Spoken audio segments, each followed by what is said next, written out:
nós temos ao longo destes 37 anos de democracia vivendo com uma cultura daquilo que se chama o déficit orçamental virtuoso. Nunca houve um ano em que a gente tivesse, ou pelo menos que me recordo, um superávit orçamental.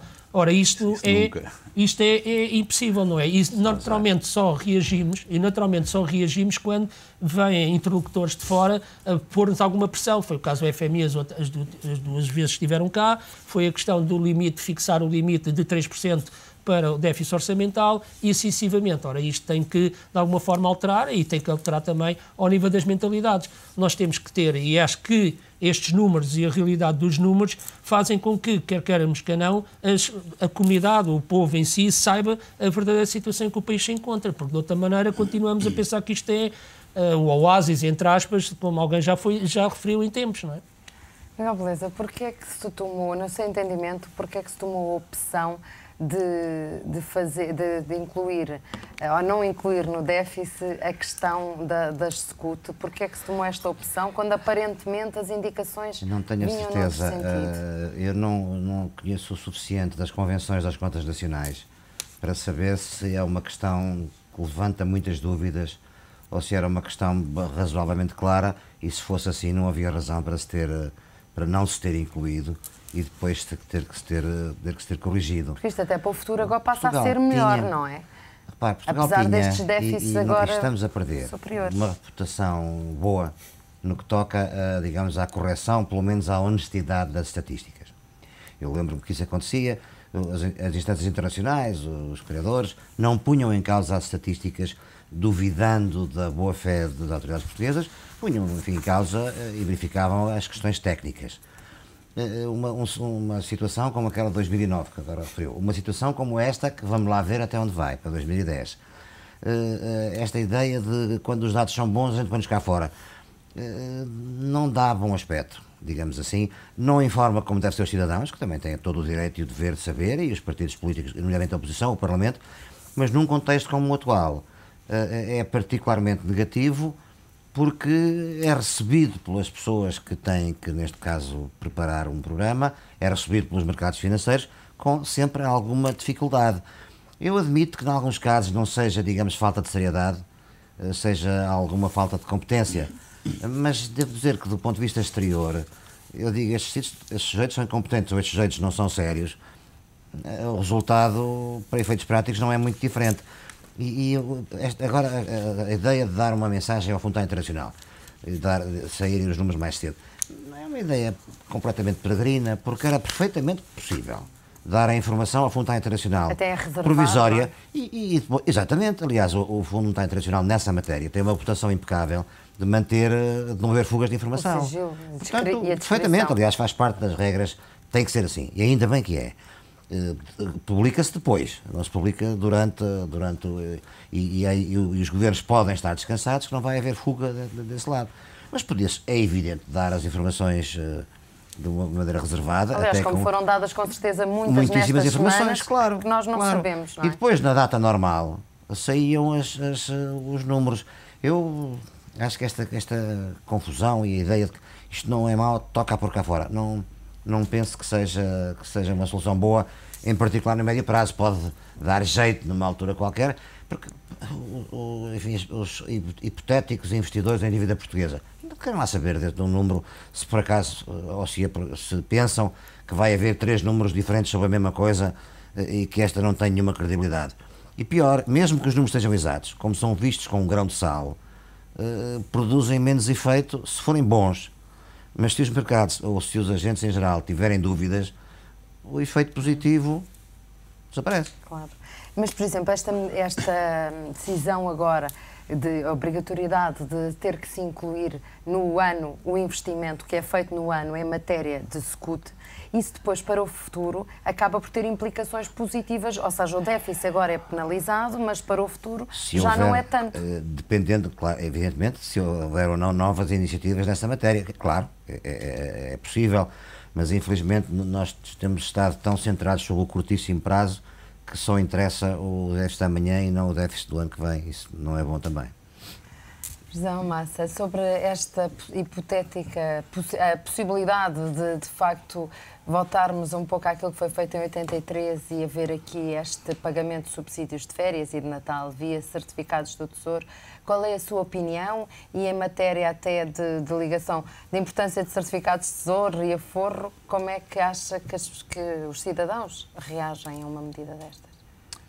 A ver, antes de responder à sua pergunta, deixe-me só pôr aqui uma nota relativamente a esta intervenção, portanto, da Troika. Nós andamos a falar nisto, portanto, nesta situação que chegamos há um ano, né, que se anda a falar nisto. E a nota que eu gostaria de deixar é só que, portanto, este conjunto de medidas, seja o 13º mês, seja o subsídio de férias, seja certificados de aforro, seja de que forma for apontada, são tudo um conjunto de receitas que qualquer um de nós está nesta mesa era capaz de pôr em prática. Portanto, não vi dúvida nenhuma.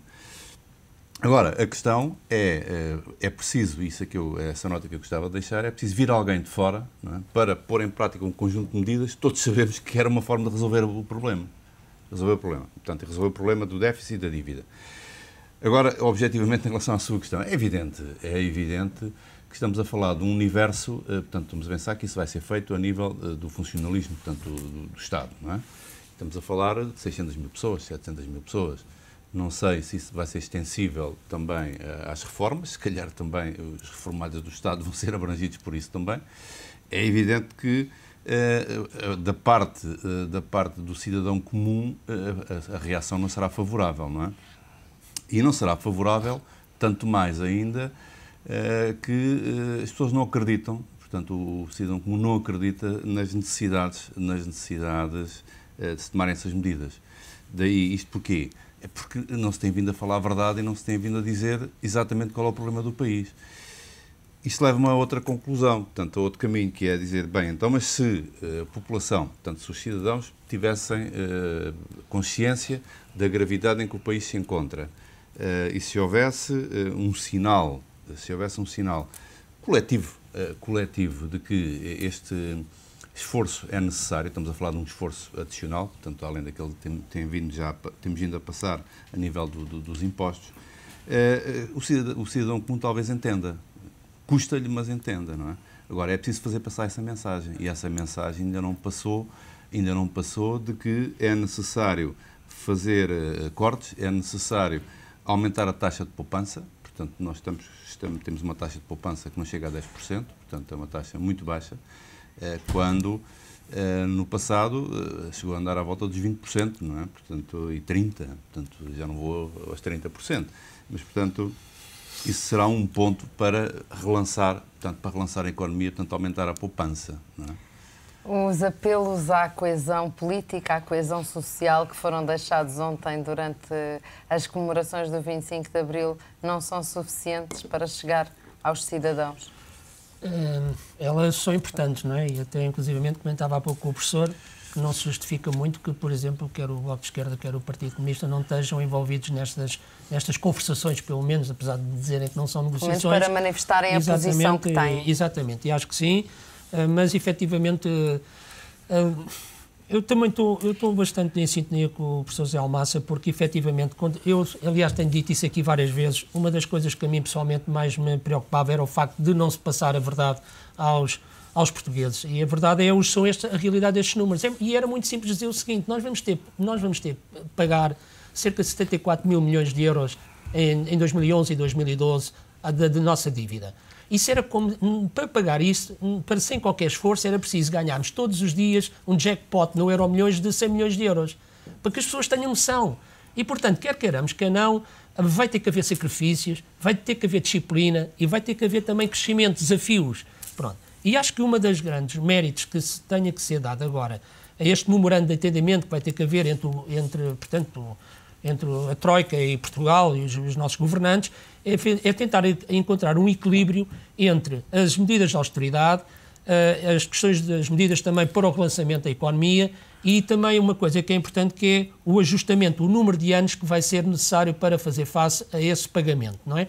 Acho que isso é que tem que ser... Também explicar às pessoas o número de anos que têm que apertar o cinto, passa a expressão, sim, não é? Quando uma coisa é mas sem que isso seja garantido, porque uma coisa é nós, de alguma forma, fazemos os cortes é a via que é cortar, mas depois temos que pensar como é que vamos fazer o relançamento, como é que vamos passar, por exemplo, de 33,4% das exportações no PIB para cerca de 40%, que é a média a nível da União Europeia. Como é que vamos deixar de importar tanto?